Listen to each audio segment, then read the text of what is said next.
Paris Olympic is coming up.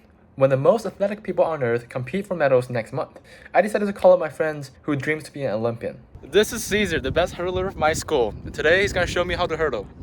And as I watch him hurdle, I just realized I'm a nerd who does physics. So when you hurdle, you need to have enough kinetic energy to overcome the barrier in front of you, and every hurdle can be seen as an energy peak of that barrier. What if there's a way that a hurdler can reach the finish line instantaneously without having to jump over any hurdle? Introducing quantum tunneling. I'm sure you've heard of the Schrodinger's cat, which a cat can be both alive and dead at the same time. This is the basic idea of a wave function. Schrodinger's equation tells us that all matter in the quantum world can be seen as waves, where the square of the wave function is the probability of the object's position. Take hurdling for example. Caesar's position can be visualized through this probability curve where he is most likely to be found at the start line. You would be like, oh duh, he is at the start line because you can see he is. But what if you don't observe him? And we can only estimate that he is 90% at the start line and 10% at the finish line.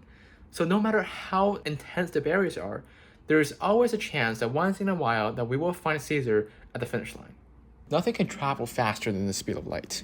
The keyword here is travel. But remember, Caesar didn't travel at all. He is always both at the start line and the finish line. However, if Caesar wants to break speed light for his future Olympics games, the track has to be a lot smaller. And we're talking about 100 billion times smaller to be about 1 nanometer.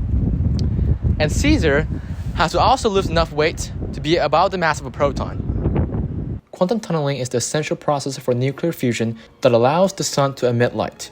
Without it, there wouldn't be life on Earth. I'm always inspired by quantum tunneling effects. It tells me that even if there are barriers that you believe you cannot overcome, even if people say they're impossible, everything could be possible if you try.